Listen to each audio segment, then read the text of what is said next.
خوش کرنے کے لیے، اچھا دکھنے کے لیے ایک مومن نے انچولی میں کہا کہ مولانا علماء کی بڑی ضرورت ہے۔ میں نے کہا بھیج دیتے ہیں۔ کہ نہیں مولانا، عالم ایسا بھیجیے قد کا بڑا ہو، شکل کا خوبصورت ہو۔ میں نے کہا بھائی یہ شرط کب سے لگنا شروع ہو گئی؟ پہلے تو یہ تھا متقی ہو، علم رکھتا ہو، نہیں، اب صرف یہی مارکیٹ میں بک رہا ہے، دکھنے کا اچھا ہو، قد کا بڑا ہو اور شکل کا اچھا ہو، کیونکہ یہ زمانہ فیس کا زمانہ ہے، یہ زمانہ حسن کا زمانہ ہے۔ اب اس بازار میں وہی بکتا ہے جو ظاہری طور پر حسین ہے۔ کب سے ہم مٹیریلسٹ بن گئے؟ ہاں، پہلے لوگ یہ دیکھتے تھے تقویٰ ہے کہ نہیں، چلو کچھ بھی نہیں، ہدایت دے رہا ہے کہ نہیں، علم دے رہا ہے کہ نہیں، تو جب تک تیری سلیکشن اچھی نہیں ہوگی تیری ہدایت نہیں ہو پائے گی۔ صلوات پڑھے محمد و آل محمد۔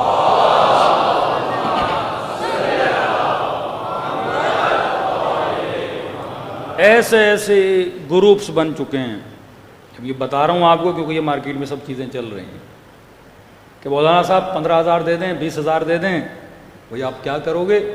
کہ پبلسٹی کریں گے۔ ہمارے پاس 100 گروپس ہیں، ہاں، مثلا مجمع 2,000 کا ہے، ہمارا کام ہے اس کو 20,000 دکھانا۔ ایسی افواہیں مارکیٹ میں پھیلائیں گے۔ آج یہ خطیبوں کی جنگ دیکھ رہے ہیں آپ، فلاں اتنا مجمع لوٹ گیا۔ عوام کا مزاج بھی لگے نا۔ اب یہاں تو یہ اصطلاح استعمال نہیں ہوتی، پنجاب میں اور انٹیریئر سندھ میں کہتے مولوی نے ایسی مجلس پڑھی مٹکے توڑ دیے۔ بولتے مولانا وہ مولانا چاہیے، مٹکا توڑ مولانا چاہیے۔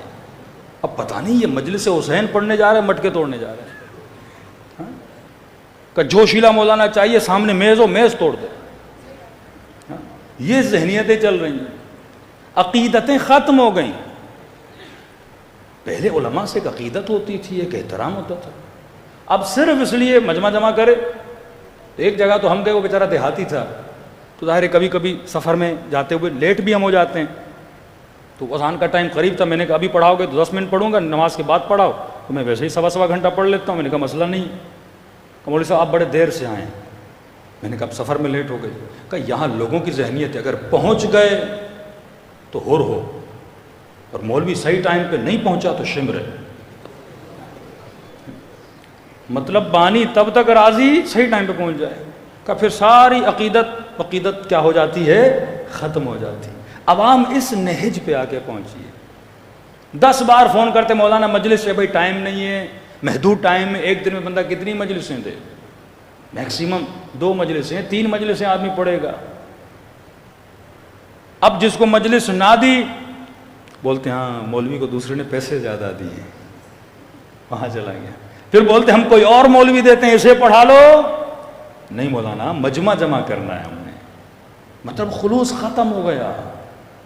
یہ نہیں کہ اگر 5 لوگ بھی آئیں صرف سیدہ مجھ سے راضی ہو جائیں، آج یہ میرا نام ہو جائے، فلاں آدمی میرے پاس پڑھ کے گیا، اتنا مجمع میں نے اکٹھا کر لیا۔ یہ آخری زمانے کی نشانی ہے کہ رسول خدا فرماتے آخری زمانے میں تبرج آ جائے گا۔ تو مجلس کرا، تیرا مقصد ہے مجلس امام حسین کرانا، نہ کہ مقصد ہے تو لوگوں کو راضی کرے، دکھاوے کے لیے کرے۔ فرمایا جو دکھاوا کرے وہ قیامت میں مشرکوں کے ساتھ اٹھایا جائے گا، لیکن جو خلوص اختیار کرے وہ شیعوں کے ساتھ اٹھایا جائے گا۔ صلوات پڑھے محمد و آل محمد۔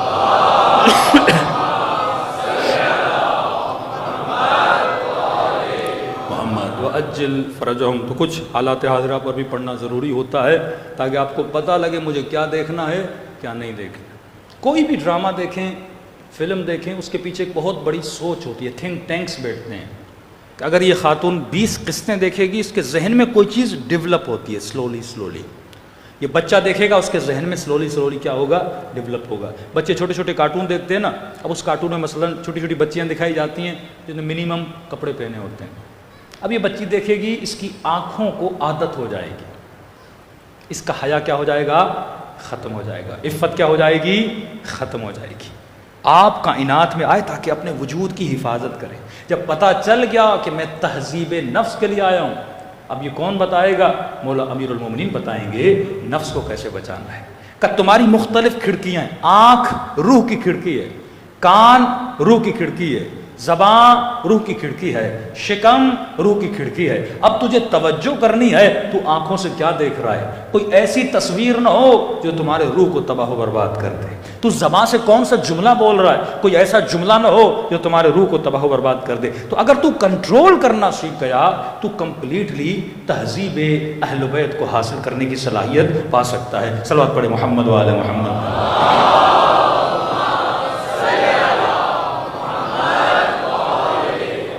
وَأَجِّلْ فَرَجَهُمْ. تو غور کرنا چاہیے میرا بچہ کیا دیکھ رہا ہے، جوان کو سوچنا چاہیے. معصوم فرماتے ہیں نگاہ حرام اس وقت دو گناہوں کا سب سے بڑا سامنا ہے.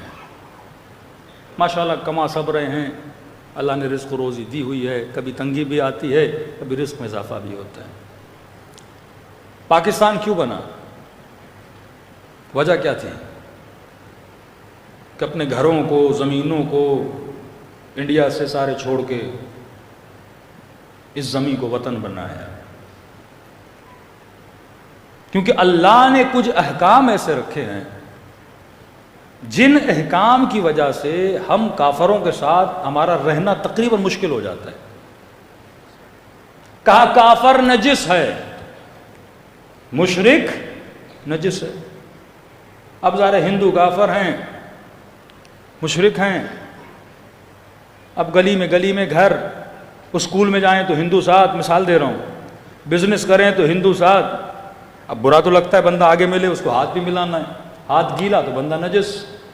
گرمی کا موسم، بس میں بیٹھے وہ آپ کو لگا کپڑے نجس. بازار میں گئے بھوک لگی، اس نے کھانا بنایا، کھانا نہیں کھا سکتے. پہلی جو اللہ نے شرط رکھی وہ یہ رکھی. اللہ شرط کیوں رکھتا ہے؟ کیونکہ وہ تجھے کسی شے سے دور کرنا چاہتا ہے. فلسفہ سمجھو دین کا. سیانت ایسے پیدا نہیں ہوتی. کہا وضو کرو، پانی کون سا ہو؟ پاک ہو، غصبی نہ ہو. پھر نماز میں اس کی یہ شرط قبلے کی طرف رخ ہونا چاہیے. جب شرائط رکھی جاتی ہے نا تو چیز کو منیمائز کیا جاتا ہے. کہ کافر نجس ہے، اب نجس ہے، نہ کھانا کھا سکتا ہوں، ہاتھ ملاؤں گیلا ہاتھ ہو نجس، پسینے کے ساتھ کسی کے ساتھ گلے ملوں وہ نجس، اسکول میں جاؤں بچے ان کے ساتھ اٹھنا بیٹھنا وہاں نجاست ہو جاتی ہے. پھر کہا کہ مسلمان کا ذبیحہ اپنا ہے. اب یہ ذبیحہ مجھے کہاں ملے؟ در مسلم سوسائٹی ہوگی تو ذبیحہ ملے گا. مطلب نہ ان کی مٹھائیاں کھا سکوں، نہ بریانیاں کھا سکوں، جگہ جگہ بندہ پریشان. تیسری شرط تو اس سے نکاح کر سکتا ہے جو مسلمان ہو. اب بیٹی بھی نہیں دے سکتا. اب بچوں کا کیا قصور؟ اسکول میں پڑھیں، کالج میں پڑھیں، لڑکے لڑکیاں ساتھ، سسٹم سارا ملا ہوا. بچی کو کوئی لڑکا پسند آ گیا، لڑکے کو کوئی بچی پسند آ گئی. اب ایمان تو اتنا نہیں، دین تو اتنا نہیں، جذبات کا قبضہ ہو گیا، لہذا زندگیاں تباہ ہو گئیں. بچی نے کہا مجھے شادی کرنی ہے، بچے نے کہا مجھے شادی کرنی ہے. پھر قانون آئے گا سپورٹ کرے گا، آپ کچھ کر بھی نہیں سکتے. سب سے بڑی چوٹ جو محمد علی جناح قائد اعظم کو لگی وہ یہ تھی کہ ان کی اپنی بیٹی نے پارسی سے شادی کر لی. تو جس بندے کو لگی ہو نا اسے پتا ہوتا ہے. اس معاشرے میں وہ یہ چوٹ کھا چکے تھے. کہا کہ اب میں نہیں چاہتا کہ تمہاری بیٹیاں بھی ایسی ہو جائیں. آج میں کتنے ایسے اپنے شیعوں کو جانتا ہوں جن کے لڑکوں نے ہندو لڑکوں سے شادی کی ہوئی ہے انڈیا میں یا بعض افریقن کنٹریز میں اپنے. کیوں؟ کیونکہ مکس جب ماحول ہو جاتا ہے، انوائرمنٹ جب مکس ہو جاتا ہے تو یہ مسائل پیدا ہوتے ہیں. تبھی اللہ یہ چاہتا تھا کہ مسلم سوسائٹی اور مسلم انوائرمنٹ کافر سے الگ ہو. جب تو اس انوائرمنٹ میں جائے گا اس کے اثرات آٹومیٹیکلی چاہتے ہوئے نہ چاہتے تیرے اندر آئیں گے. یعنی یہ بالکل ایسے ہے کہ بندہ کہے کہ مولانا میں پانی میں جاتا ہوں پر گیلا نہیں ہوں گا. یہ ناممکن ہے کہ تو پانی میں جائے تیرا بدن گیلا نہ ہو. تو کافروں کے ساتھ رہے ان کی عادتیں تیرے اندر نہ آئیں، تو مشرکوں کے ساتھ رہے ان کی عادتیں تیرے اندر نہ آئیں. تبھی کئی ان کی عادتیں ہمارے اندر آ گئیں. اب کیونکہ ہم وہاں رہتے تھے، ہندو معاشرہ تھا، تو ہندو معاشرے میں حجاب کا کانسیپٹ ہے ہی نہیں، محرم نامحرم کا کوئی کانسیپٹ ہی نہیں ہے، ادب ہے کانسیپٹ نہیں ہے، حیا ہے، اسلام والی اسٹرکٹنس نہیں ہے. اب ظاہر ہے وہاں سے جب مسلمان آئے تو ان میں بھی اتنا حجاب نہیں تھا. لیکن جب تم پاکستان میں آئے، ایک اسلامی معاشرہ تجھے ملا، تو یہاں پہ مجھے کیا کرنا تھا؟ مجھے اسلامی اقدار کو اپنے اوپر نافذ کرنا تھا نا۔ دوسروں کو چھوڑ دیں، کم از کم جو علی کا شیعہ ہے اس میں تو یہ اقدار ہونے چاہیے نا۔ بندے کا اندر غیرت دینی انسان کی جاگتی ہے جب ٹی وی پر کوئی خاتون کا نام مثلا نسبت خود کو سید کے ساتھ دیتی ہے اور بد حجاب ہو کے بیٹھی ہوتی ہے، کہ بدنامی مکتب کی ہے نا۔ آپ غور نہیں کر لے کہ ریسنٹلی یہ 2-3 بچیوں کے جو واقعات ہو رہے ہیں وہ شیعہ فیملی سے کیوں ہیں؟ اسپیشلی سید فیملی سے کیوں ہیں؟ کیوں پھر ان کو پروموٹ کیا جا رہا ہے؟ کیوں ایسی فلمیں بنائی گئیں کہ پتہ نہیں سیدوں میں بڑا ظلم ہوتا ہے، بیٹیاں باہر نہیں دیتے، یہ نہیں کرتے، وہ نہیں کرتے۔ اچھا تمہیں اتنی ہمدردی ہو گئی سیدوں کے ساتھ، انویسٹ کر دیا تم نے، فلمیں بنا دی۔ یہ فیملی سسٹم کو تباہ کرنے کے لیے، معاشروں کو تباہ کرنے کے لیے۔ یہ ریسنٹلی جو کیس اتنا مشہور ہوا پورے پاکستان میں، کئی لوگوں نے ان کے والدین سے ہمدردیاں کی، ہمدردیاں ہیں بھی، لیکن کبھی غور کیا کہ اس کو اتنا پروموٹ کیوں کیا گیا، پھر اتنا سپورٹ کیوں کیا گیا؟ 16-17 سال کا بچہ، اسے اتنا سپورٹ کیا جا رہا ہے۔ اس میں باہر کے ممالک کی این جی اوز انوالو ہوتی ہیں، ذرا غور سے سنیے گا اس بات کو۔